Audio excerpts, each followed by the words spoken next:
Welcome to the Inside BS Show. My name is Dave Lorenzo. I'm the Godfather of Growth, and today we're talking about how you can sell your business. We're talking about what you need to do to get your business ready. We're talking about the transaction itself, and we're going to talk about what it's like to be a business broker. And we're going to do this all with my friend Sylvia Mullen. Hey, Sylvia, welcome to the show. Hi, Dave. A pleasure to be here.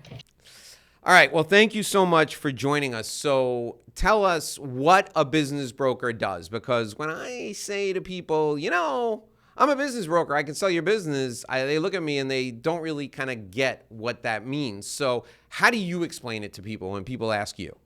Yes, actually, that's a great question because I just talked to someone about this. And I love what I do. So, every time I'm in a meeting or I'm meeting someone, I can't wait to tell them that I'm a business broker. And they're like, "What? What is that?" And we never heard about it. So, for people, those are the people who don't know. But for those who know, they think that we're just like matchmakers between buyers and sellers. And we do so much more. We do valuations. We just, prepare the business and in every single way financially, talk to attorneys, talk to clients, talk to lenders, prepare buyers, vet buyers to make sure that they're a perfect fit. So that's what we do. It's not just like making phone calls and just like, okay, seller, buyer, you're here. No, we do so much more behind the scenes. And sometimes we are the only people who can make the deal move forward. So, and when everybody's fighting, attorneys, they don't know what to do. The lenders are like just pushing documents back and forth, where the brokers step in and we fix everything. So that's what we do. That is a great description, where essentially the people who make sure that everybody moves to the same destination on the pace that they want to move, because the seller says they want to sell, the buyer says they want to buy, and they may agree on everything, but there's still 1,000 things that have to happen before the business transaction is actually complete. So I'm going to ask you how you got into this, and I'm going to ask it in a way that I think is going to lead us to a different type of conversation. So you were a paralegal, and so much of what you do now in your role at Sunbelt, I think, involves stuff that is very similar to being a paralegal. You organize everything, you have systems and processes for everything. So talk about how you got into being a business broker and the similarities between being a business broker and being involved in a legal transaction, because you are still involved in a legal transaction, just in a different role. Well, I would like to say that I got into business brokerage through the back door, which gave me the best view of the whole process. So, and I said through the back door because I was at the end of the transaction when the brokers already worked their magic and now it's at the closing table and we just have to make things happen. So I moved here in 1994, moved to Florida in 1994. And since I was a little girl, I wanted to be an attorney. So, but life had different plans for me. So my law degree just took a back seat. And I became a paralegal, a litigation paralegal, just to trying to stay close to that world that I always dream about being part of. And in 2012, I started working for an attorney who specialized in business closings.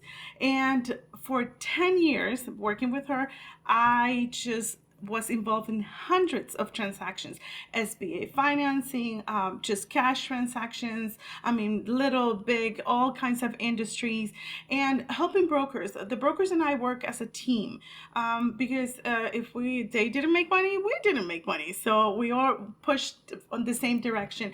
So that becoming a business broker just felt like the next natural thing to do, and it's for me, the transition was pretty easy. I was working with brokers, and now I'm working with brokers. I was working with sellers and buyers, and now I'm doing kind of the same. The only thing is now I am guiding buyers and sellers into what, from the beginning, from valuation, talking to them, is it the right time, is it the right fit, and moving all the way until the closing table, which is what I did before. So that's how I got involved. I think that's great. And I think you had such a good understanding of what is really the most intimidating part of the process for a lot of people. And that's the final closing of the deal, right?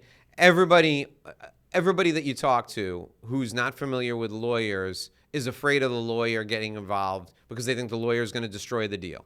And you know, as well as I do, that if you got the right lawyer is going to make the deal happen. Absolutely. Absolutely. That's The why right, you and I want to pick the lawyer to yes, work with on the deal. yes, the right All right. team always makes a difference.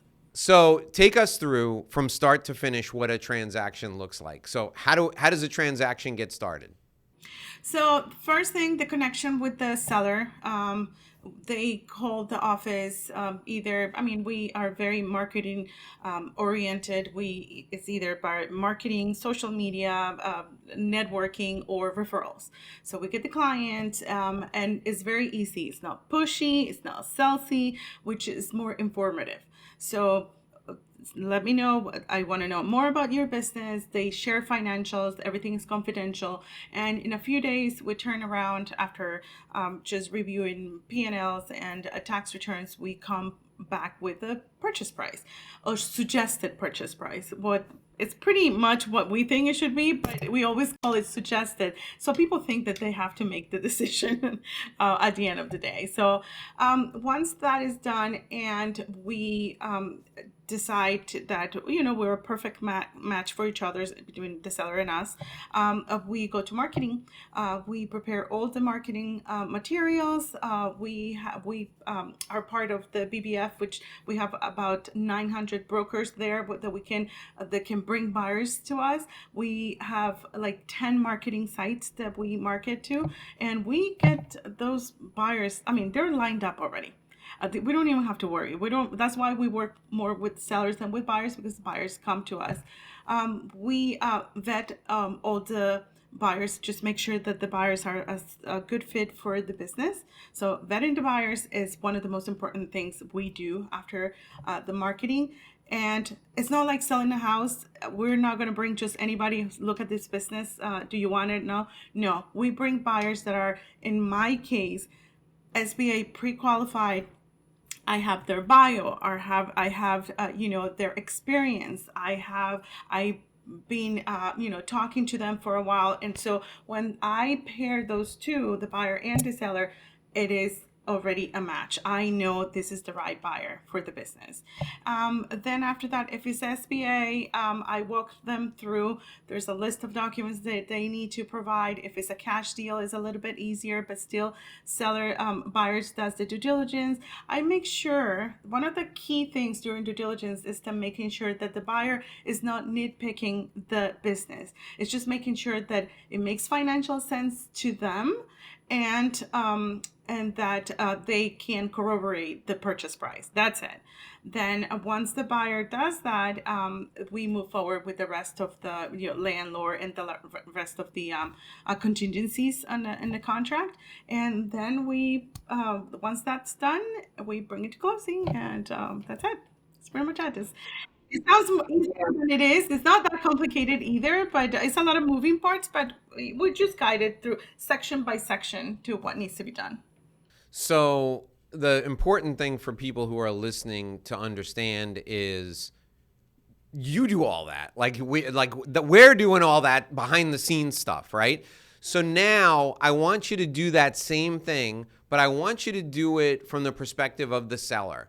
So you're a Sylvia seller now, and you're going to sell your business, and you meet Dave, the business broker. What does it look like for you as the seller?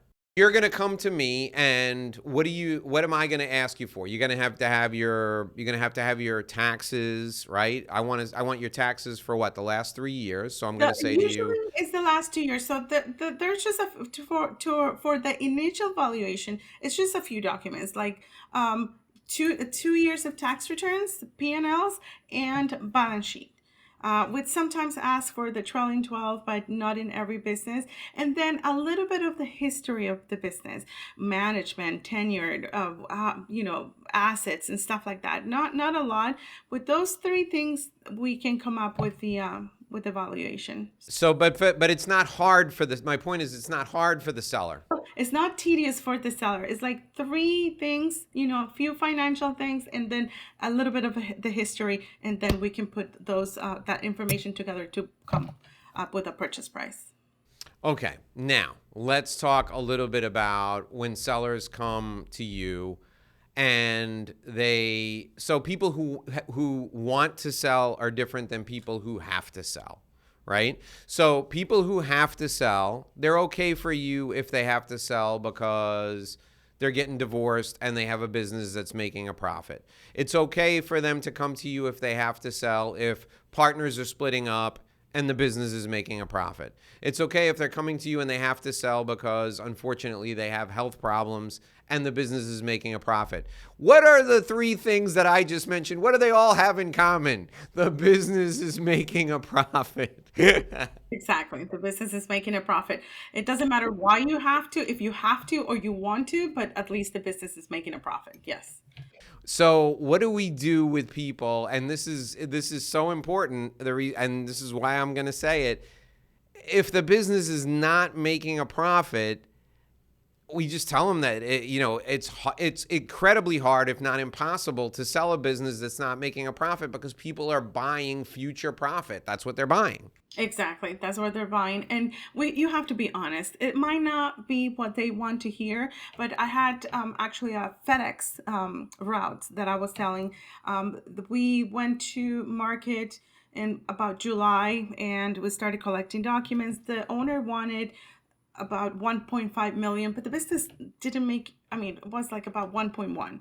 So we stopped and said, like, you know what, this is what you need to do. So we stopped in September and he came back in January.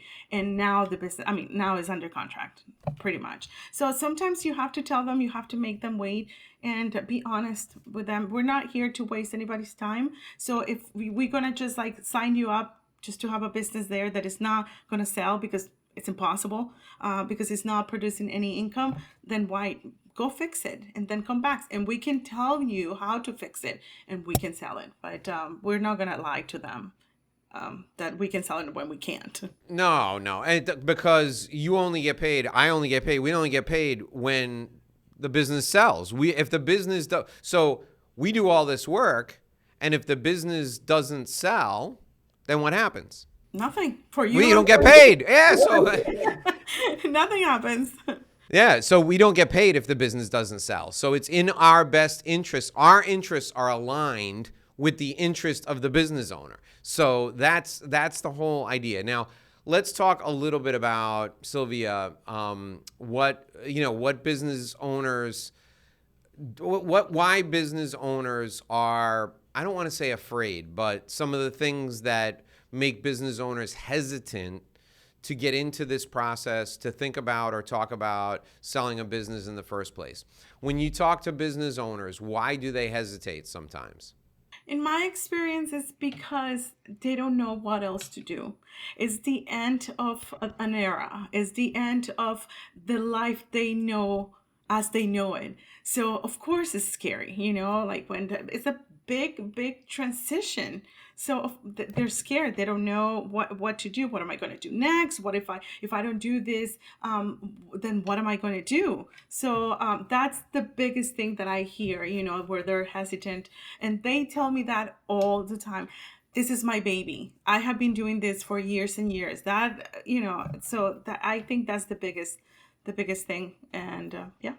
Yeah, I think that's so spot on, because they don't know. So they think, yeah, I sell the business on Friday. What am I going to do on Monday? Like, that's not, like, I spend 18 hours a day working on and thinking about this business. What am I going to work on and think about after the business ends? Let's talk about the size of businesses now. So I know from talking to you and from talking to other people in the office that you guys in the South Florida Sunbelt office do big transactions. What is a typical size of a transaction for a normal business broker? And then talk about the size of the business deals that you guys have worked on. It depends on the time the business brokers has been, doing this. So you always start like Main Street, like small business, maybe under 500,000. Our office in particular, we go over 3 million, um, 3 to 10 million. I mean, sometimes we work in a little bit smaller if it's a referral or something like that, but the usually is not no less than, two. So from 2 to 10, I will say that that's our kind of our niche, what we usually see in our office. And let's talk about now some of the different industries and different types of businesses. So you mentioned a FedEx route recently that you were working on. First of all, how does something like that come to you? How do you get that? And what does that business look like? What type of business? How does that work? Well, that I've been doing that for 14 years now, doing FedEx routes and line hauls. I even went to their conference. I know a lot of FedEx contractors, so that's been my niche, along with another broker in our office.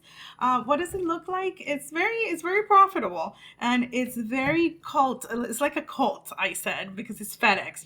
They go by the FedEx rules, and it's a very, very tight, industry. Um, Most of them, a lot of them, not all of them, but most of them, it's like a semi-absentee industry. So, and some of them even have it as a lifestyle job. Like they're like remote. They come once a month or whatever. The one I'm selling is like that. The owner doesn't even live here in Florida, but he's making 350,000 in SDE. So it's good, if you want to keep your corporate job, but you want to invest as a backup income. But yeah, that's how it is. They can go. I mean, some of the FedEx are like have like about 10 to 15 routes, no routes, but drivers and trucks, and that's like about 2 or 3 routes. But there's some of them are 80 or 100 routes, so they have big, big, big, um, you know, Territories, yeah, yeah. So it's so interesting because everybody thinks that when the FedEx package gets to their house, it's like the person who's working for FedEx, right? But it's like the guy who delivers Coca-Cola to the supermarket or the chips to the supermarket. Those are businesses, individual operators that have contracted, and they go to the FedEx location, they pick up the packages that are on their route, and then they go off and deliver them. With FedEx is like there are two: the last mile delivery, which is the PND, the pickup and delivery, and the line haul, which is like the big truckster you're talking about. Oh, Yes, there okay. are two different ones. Yeah. So Oh, yeah. look at that. That's so Yeah. cool. Now you said something in there that I want to make sure we highlight for people. You said that this particular business was doing about 350 SDE. Tell folks what that stands for. Seller discretionary earnings. And why do we use that instead of like profit or net operating income or EBITDA? Why sellers discretionary earnings? Because it's a small business, so EBITDA is when it's an investment. I to explain it to sellers that are in a small business, it's what you put in your pocket. You are running the business. You are owner operated. That the operator. That's what SDE is. Your profit and what you put in your pocket. That's the easiest way to explain it for a small business. So that's the money that comes to the bottom line, but it also includes all the other stuff we're throwing in there, right? Like the car that we drive that we put through the business. It includes all those ad backs, right? Yeah, that will be so it's the income minus the expenses, and then we'll bring all those little things that you pay your cell phone, all the ad backs, what we call ad backs. So those that non-business related expenses. Yeah.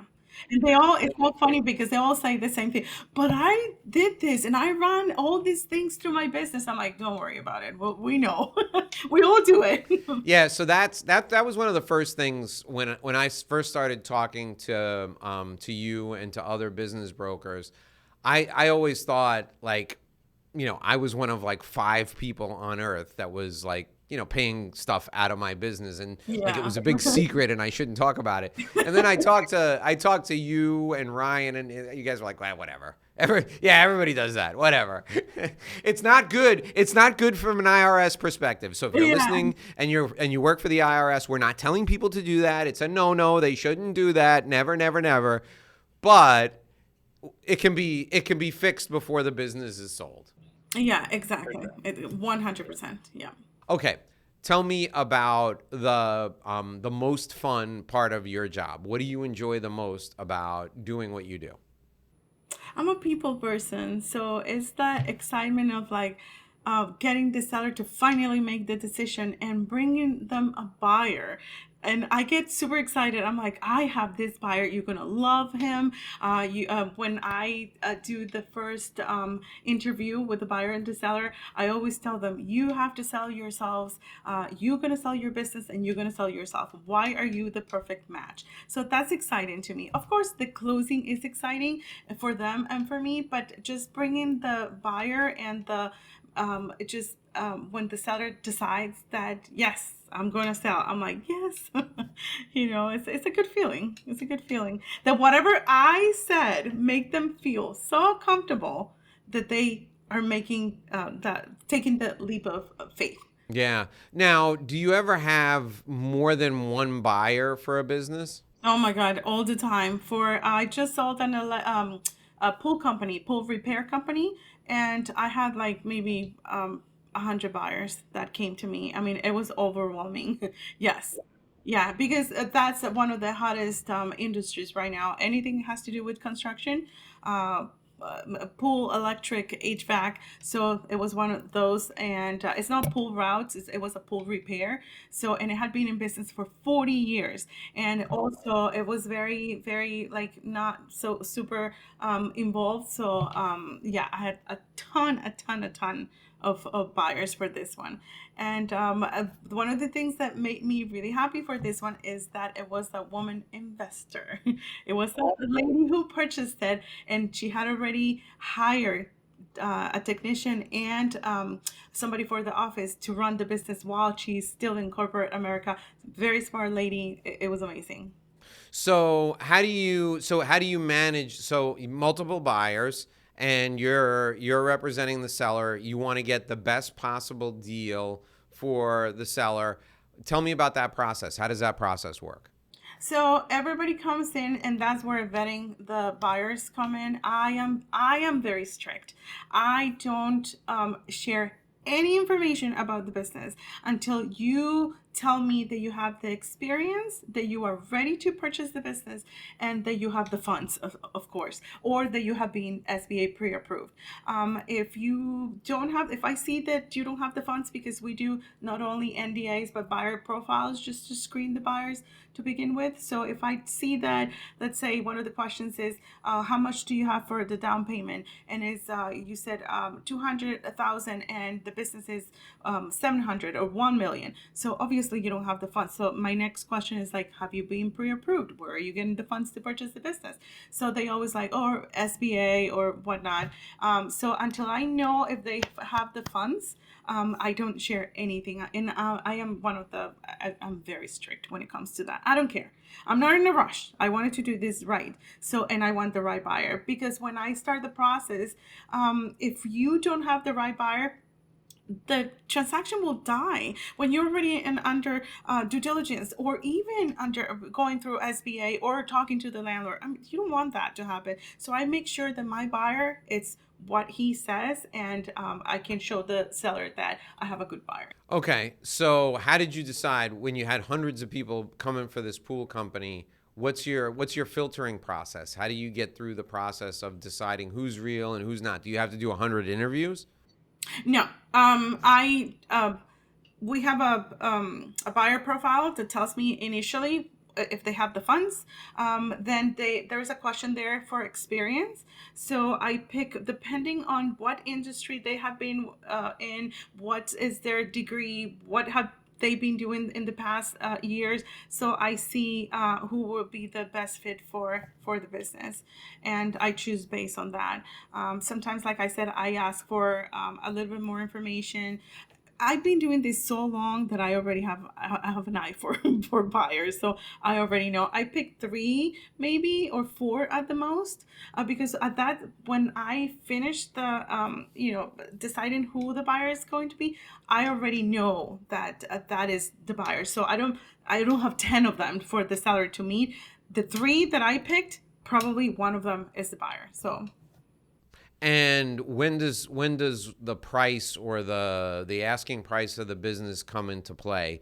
Do you say to all three of them, listen, I got 100 people who are interested in this, so the price and terms are pretty much fixed? How does that go? Tell me about that yeah, part of the process. I don't tell the seller because then they come say maybe it's priced wrong. No, it's not priced wrong. It's that the numbers are the numbers I based on your numbers. So of course it's priced correctly, but the industry is what's hot. Not the price, it's the industry. Of course, everybody's looking for that industry. So I will never say I have 100 buyers because 50 of those are just like tire kickers or window shoppers, and another 20 are not ready. They're looking for a business and they have the funds and they want to, but they're not ready yet. And then the rest, some of them don't qualify, and even if they want to, they won't qualify for SBA, and it has to be an SBA approved buyer. So that's how I know, and I make it really small. When I talk to the seller about the buyers is when I have the buyers or lined up. I don't That's talk to great. them. Yeah, I don't No, say that's anything before awesome. that. Mm. And what is the time like? I know there's no standard timetable, but you're doing a lot of work to make sure these people are the right fit. So if the business is ready and the business owner who's selling the business is ready and they have their head on straight and they know what they're going to do afterwards, and you get a buyer who's pre-qualified and they're ready to go and you've checked them out, what's the like in the best of circumstances, what is that time frame? 3 to 6 months. And it's 3 to 6 months, three being that maybe a cash deal can be 45 days if it's a cash deal, because remember, we have 20 to 30 days where due diligence is being done. And that's when that's one of the contingencies. So the buyer might say, you know what, this business is not what I want, or get a buyer's remorse, or whatever it is. So they have those 20 to 30 days. And then after that, if it's a cash buyer, it will go pretty quick. But if the buyer decides to move forward, just the landlord process and the SBA process takes to 45 to 60 days. So that's yeah. So the easiest 3 months.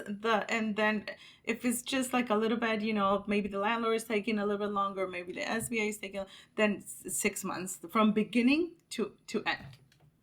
What would you tell somebody who is thinking about selling a business in the next 3 years? What are some things they should be doing today to make sure that they have the best possible business to sell in 3 years? Start cleaning the house.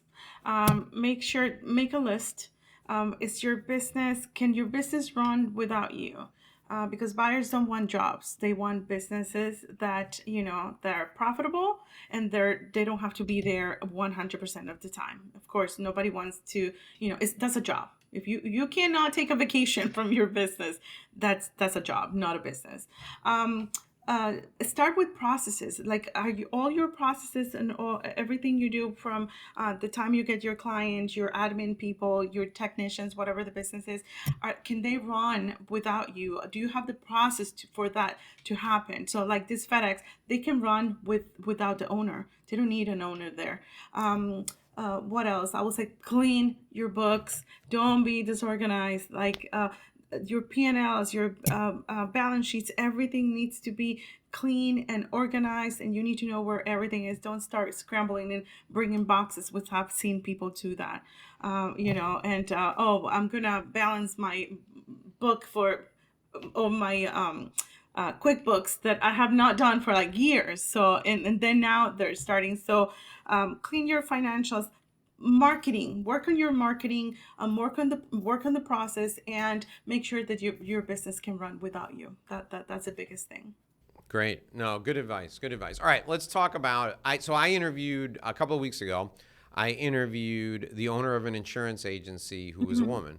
And I said to her, it's got to be interesting being a woman in an industry where most of the people who are in the industry are like old, obese, balding men.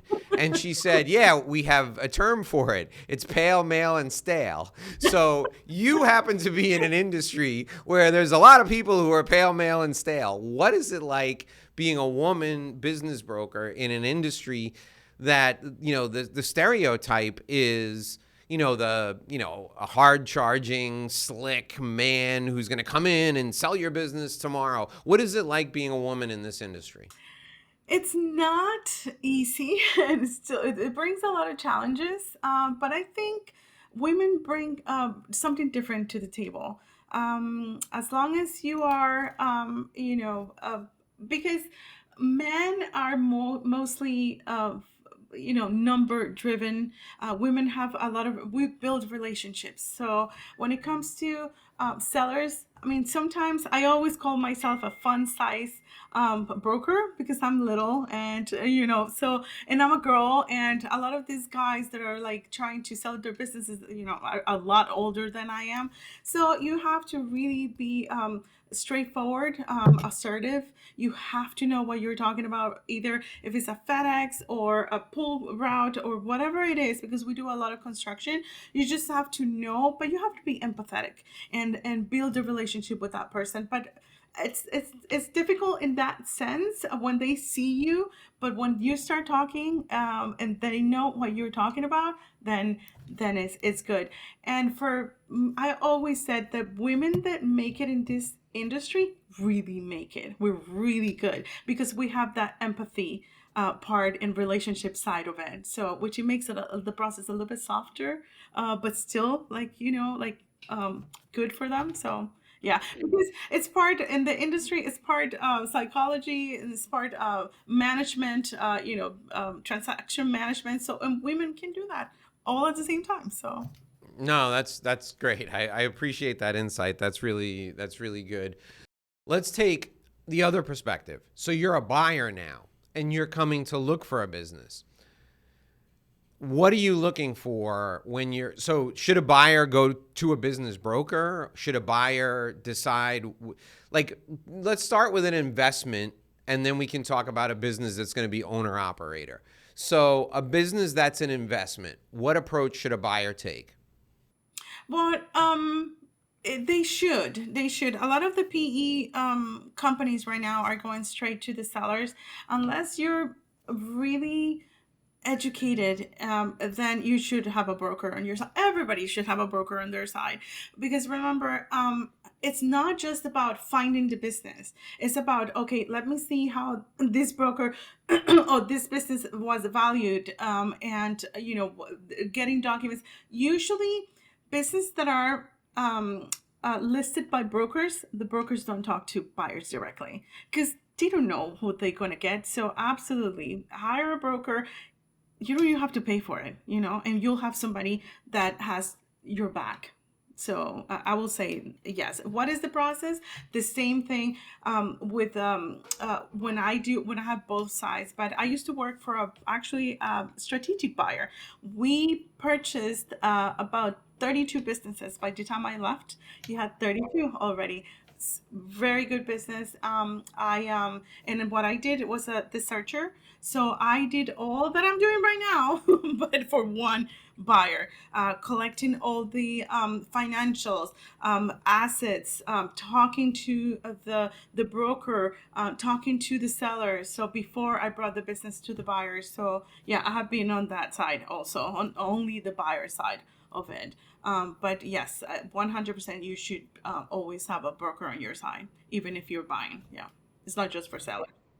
All right. So a lot of people who listen to the show, a lot of people who watch this are in sales because of my background, because of the nature of what I do. I've got a lot of people who watch the show, listen to the show, who are in sales. So they're gonna wonder how you get leads, because if there's businesses all over the place, right? And in my mind, when I first started to work with business owners, I would meet business owners from, I don't know, giving speeches or at networking events and that sort of thing, or people would introduce me, I'd get referrals.